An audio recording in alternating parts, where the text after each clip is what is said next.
Praise God. My name is Ruth Njeri Gethia. I'm born again. I wish to welcome our viewers to the Health Week year 2020, and I'll be sharing with you some insights on food, health, and nutrition.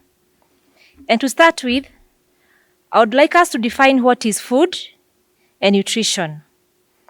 And they say that food is anything which is eaten or drunk to meet the body needs, which includes energy, building, regulation, and protection of the body. They also tell us that food are the raw materials from which the body is made. When I talk of the raw materials, for example, let's say you're building a house. You require stones, you require cement, you require water.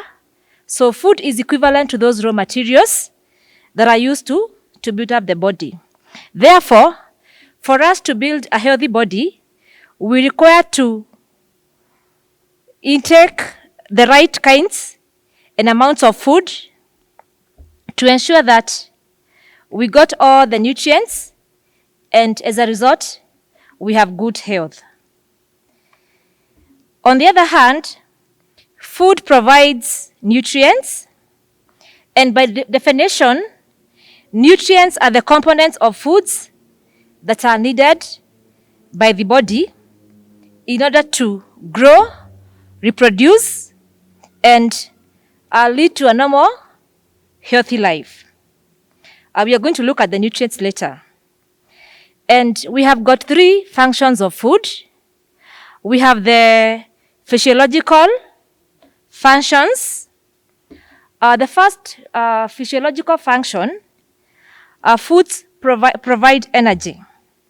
Energy to work, to build the body, to grow, maintain the structure of an adult body, and repair worn-out tissues. The other function of food, it is required for building the body. For example, a baby is born weighing 2.7 to 3.2 kgs. That is at birth. But when fed on the right foods and nutrients, it grows to an adult of 50 to 60 kgs. Therefore, we should be careful on the kind and the amount of foods that we eat from birth till adulthood. The other function of food is that foods represses worn out cells of the body. We very well know that when cells age, they are removed as waste from the body.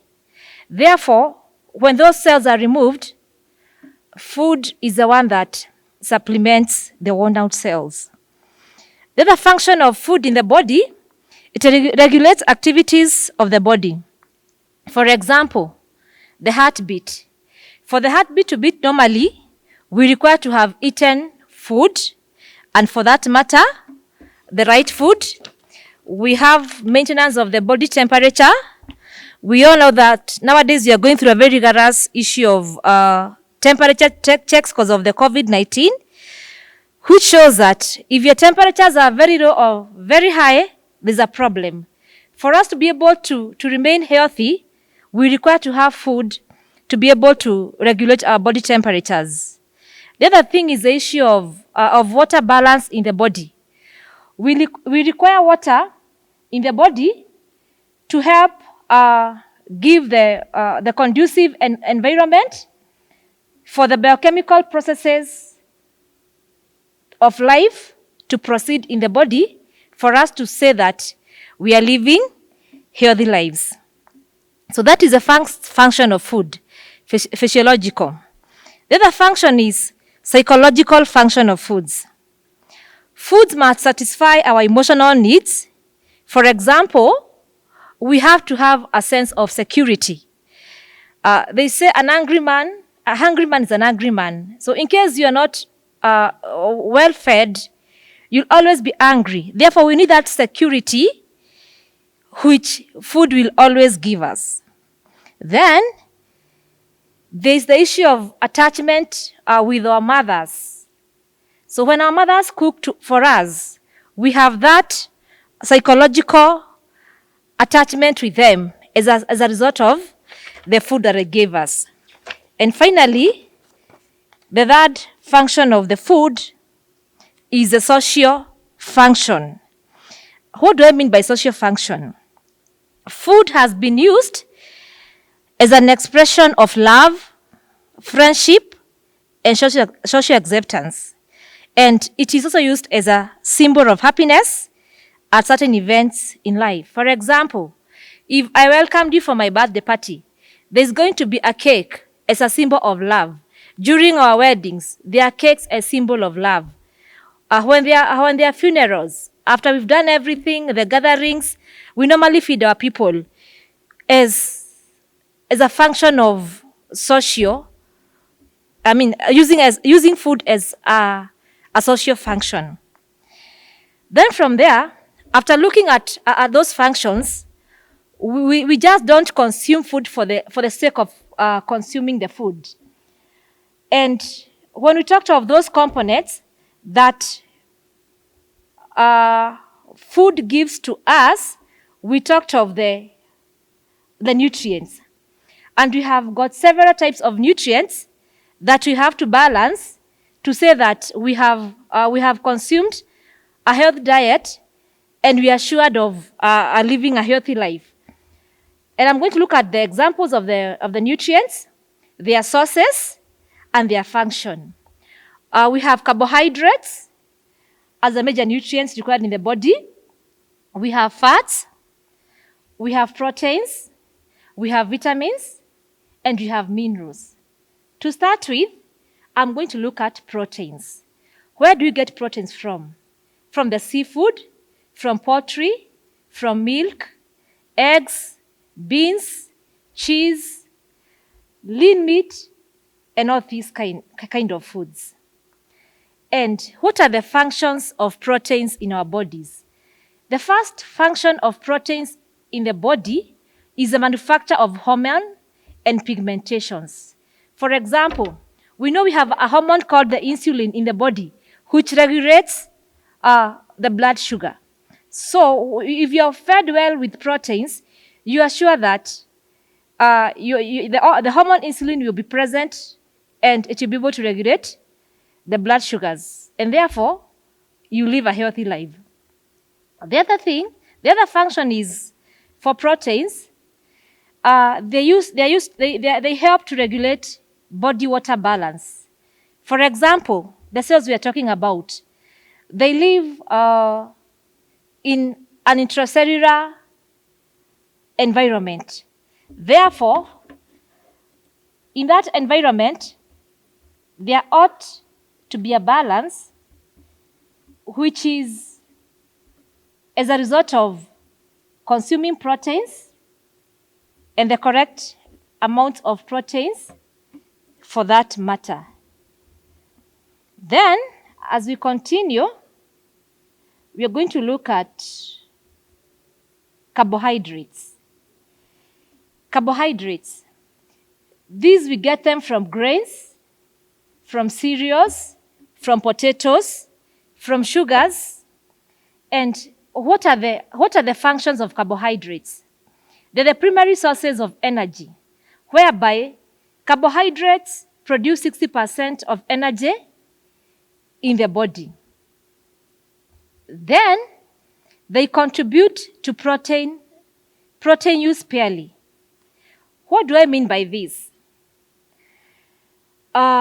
We've heard of intermittent fasting, whereby people come telling us we forego carbohydrates completely and we just consume proteins, which becomes very, very dangerous because we hear that the body requires 60% of carbohydrates. So what happens by a contribution to protein sparingly? When you have carbohydrates, the body will not use proteins. But in case you don't have carbohydrates, the body will end up using all the protein, and the functions of proteins will be foregone by the body. Therefore, we need to remember this and remember it very carefully that we require 60% of carbohydrates in the body. And that's why you have heard of people collapsing simply because they're talking of losing weight, but they're doing it in the wrong way, because every nutrient has got its own function. So carbohydrates allows for proteins to be used for other functions, but not for provision of energy. The other function of carbohydrates, they provide dietary fiber, which helps prevent constipation. It helps in weight loss. It provides increased satiety, you feel full. It also reduces fat absorption in the body, which is important in prevention of cardiovascular diseases. That's why we should eat foods rich in fibers. The other function of carbohydrates, they are sources of sweetness and palatability in food. That's why we are talking of sugar. It makes the food more palatable and you're able to enjoy it when you're consuming. The other nutrient we are going to look at vitamins. Vitamins, we've got quite a number of vitamins that the body requires, but in very minute proportions. We have got vitamin A.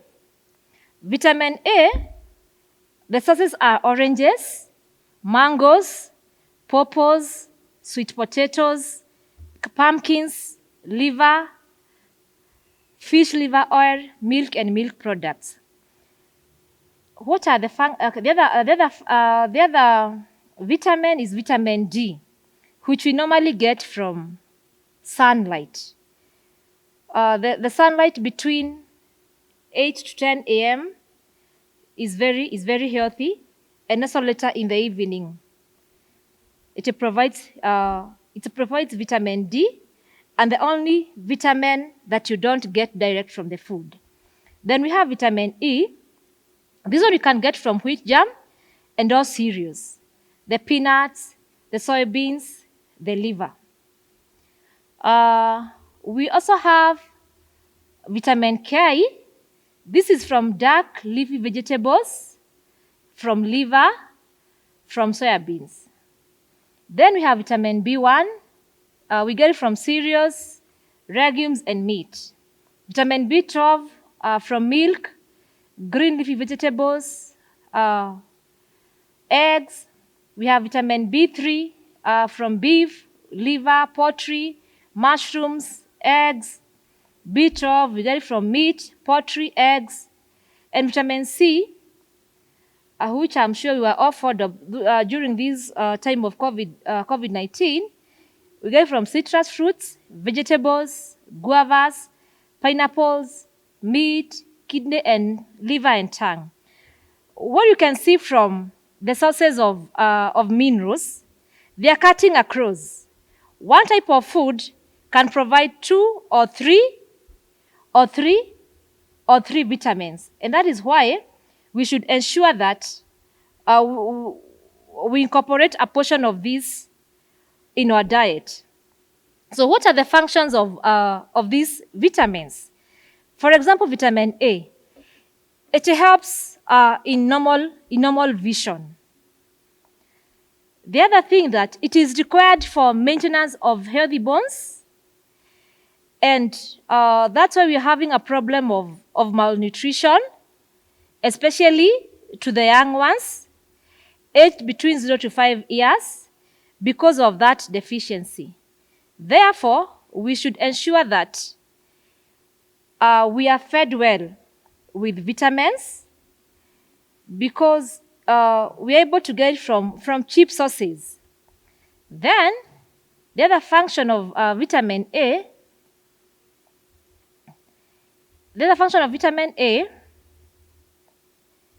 is that it maintains the body immunity and skin protection. Once you're well fed with that, you are sure that immunity will be okay, and your skin will also be okay. It also strengthens the sense of taste, smell, vision, and hearing. Then we have vitamin D, the only vitamin that we get from sunlight. It is necessary for calcium absorption in the body. What do I mean by calcium absorption? Some of these nutrients, the body is not able to absorb them directly. Therefore, it requires, I may call it a carrier, to be able to be utilized by the body. So when you consume vitamin D through the sun, it helps, when you have enough in the body, it will help your body absorb the calcium in the body. And we are going to see the functions of calcium of calcium in the body as we continue. The other thing, it controls the balance between calcium and phosphorus, between the bones and the blood. When we have excess of the calcium and phosphorus, it becomes unhealthy. So there has got to be a balance. So if they're in excess in the bones, the vitamin D is able to remove some to the blood. If it has less in the bones, it is able to get some from the blood and to the bones. So that's what we are talking about, the balance. Then it facilitates calcium reabsorption in the kidney. The other function of the other vitamin is vitamin E, whereby vitamin E, it protects vitamin A from oxidation. What do I mean by oxidation? It is that reaction between vitamin A and air or with oxygen, which renders the vitamin useless in the body. Therefore, when we have enough vitamin E in the body, it will help protect vitamin A, which is very vital for our vision. Then, it also promotes the health of body cells. Remember, we have body cells which have got their own functions. For example, we have the white blood cells. We have the red blood cells. They have got their own functions. So if they are injured in the body, or if we don't have enough of them, we are going to have some other problems. So therefore, this vitamin E, it promotes the health of body cells. And it also protects the red blood cells from oxidation. We look at vitamin K. What are the functions? It helps in clotting of the blood. For those of us who've undergone surgeries, the first thing they look at, it is the blood clotting ability. Therefore, for you to ensure that after you have been operated or after you've been cut, you don't experience excessive bleeding, you need to have enough of vitamin K in the body to help your blood to clot. Otherwise, if your blood can't clot, it means you bleed to death. Then, the other function, it is a synthesis of hormones. We require hormones in the body because of different metabolic functions. Therefore, if we don't have enough vitamin K, it means we don't have enough hormones in the body. The other function of vitamin K is formation of bones. We then have vitamin B. It is useful in energy production. We require energy to work. Therefore, we ought to consume these vitamins. It promotes appetite. There are times you feel you don't want to eat. Why? Could be you are lacking vitamin B. So for you to be able to build up your appetite, you require to eat enough of these foods that provide this vitamin. It is also necessary for normal digestion, tract functions, and also for nervous transmission. The signals that the body that are in the body, it's a function of the nervous system in the body. Therefore, you have to ensure that we eat the right food. And finally, on vitamin B, it is necessary for normal muscular functions. Let us now look at the minerals.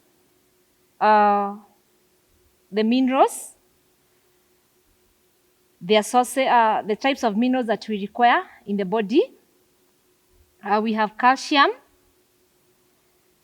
which we get from the milk.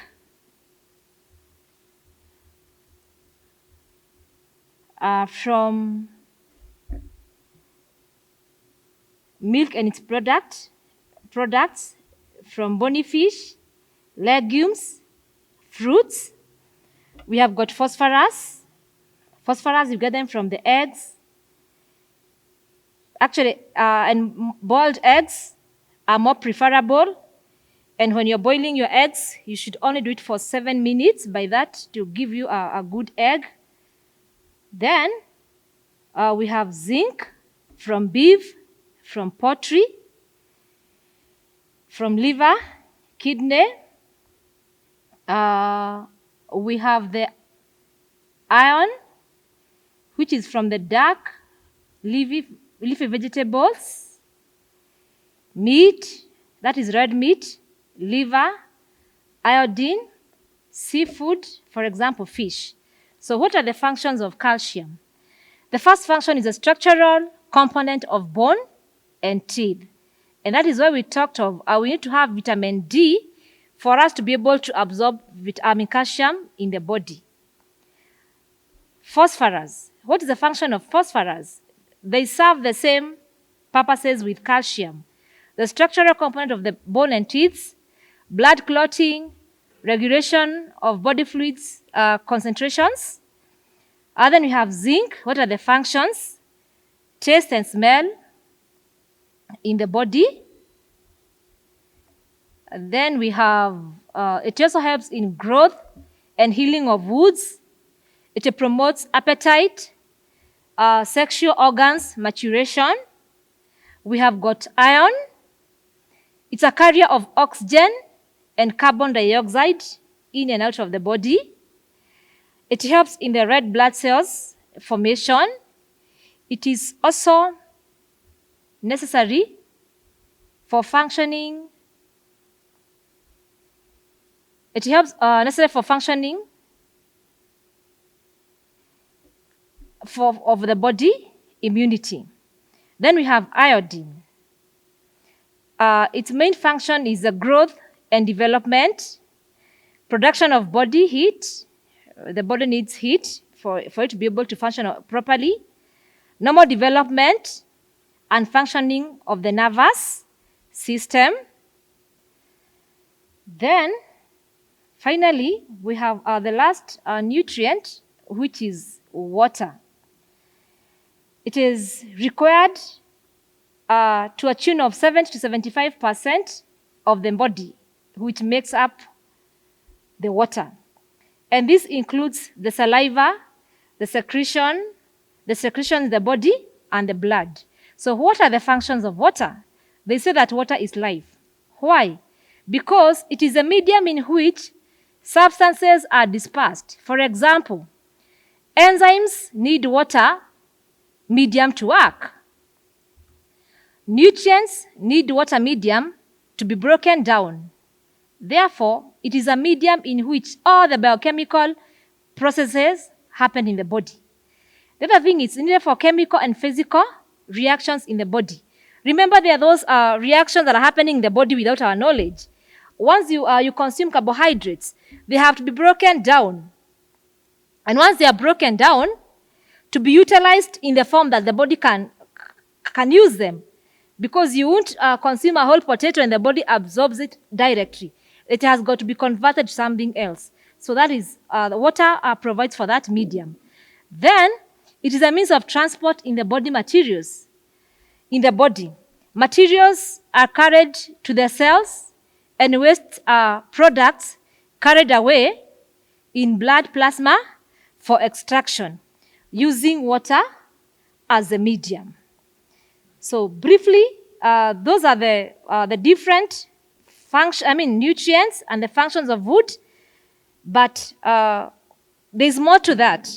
But that's a brief overview, such that when we are preparing our meals, we ensure that we are using we are able to balance our meals properly, such that we provide the body with the essential requirements for us to say that we are feeding on a balanced diet. And when you talk of a balanced diet, what are we talking about? A balanced diet is a diet that provides adequate nutritional needs to a specific groups of people in specific quantities or proportions. Therefore, when we are preparing our foods, we should ensure that we should have behind our mind which group of people are we feeding. Are we feeding infants? Are we feeding adolescents? Are we feeding the aged and the sickly? Because as we have seen, each and every nutrients has got its own function. So if you overdo it, it means it will have some negative impact in the body. Whatever an adolescent needs, they require a lot of energy because they are growing. It's different from what an elderly person will be requiring simply because their muscles are wasting. So if you overfeed them, we end up rendering them obese, which is very unhealthy and very risky.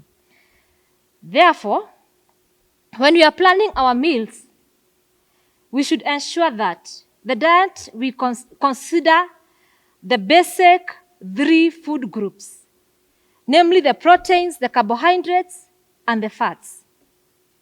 And there is no one single food providing all the essential nutrients or the amounts. Different foods provide different nutrients. Therefore, we require to properly select foods to make a balanced diet. And to give a brief overview, at times dieting can be a bit expensive. But the beauty is we have got these foods locally available and cheap. On the issue of carbohydrates, you can do cereals. You don't have to go for the very, very expensive cereals. You can do millets. You can do pulses. On the issue of fruits and vegetables, you can go for the green leafy vegetables, which are most of the times they're available. You can go for the fruits, and most of the fruits in season. You don't have to go for those very, very expensive fruits for you to be able to meet the requirement. Go for what is available just to ensure that you have balanced your diet well. The other thing, things like proteins. We have got milk, we have eggs, we have meat, we have fish. And when you look at the issue of meat, we have got different types of meat. We even have the cheap kinds of meat. For example, the matumbo. They will still provide the proteins that the body requires. So we really don't have to really overstrain ourselves and stretch ourselves to an extent we are not able to cope. I would only advise that we use what is available locally for us to supplement the diets that we do. And finally, I want to look at the composition of a balanced diet. And it is advisable that we eat small, regular meals than one huge meal. We have had a problem nowadays, especially when you're talking of healthy living. You want to lose weight. Somebody comes and misinforms you. You should not eat while sleeping. That is very dangerous for this one reason. They say in the morning you eat like a king. In the of a lunch hour, I think you do it as a prince. And in the evening or at night, you eat like a beggar. Why are we talking of this? It is because we realize that food has got its own different functions. In the morning, you are starting a day, and therefore means your body will be very, very active. So whatever food you are going to consume, you're going to shed it off as you're working, that extra energy. But at night, when you sleep, the food will be digested, no much work. That's why when you overeat at night, when you wake up at times in the morning, you feel so tired. Why? It's because your body overworked, and it's like you are still in the shaba digging, but you are asleep because there was a lot of activity in the body through digestion. Therefore, we should just eat a little bit. Then what happens if we don't eat? The body metabolism senses that you are not feeding it. So what will happen? It is going to store what you ate, and it's stored in forms of glycogen. That is why you say, I'm not overeating, but I'm still building up weight. It is because you told the body I'm not feeding you. Therefore, it has got to get its own reserves. Therefore, we need to balance our diet. And how do we balance it? 60 to 70% of our food should be total calories from carbohydrates.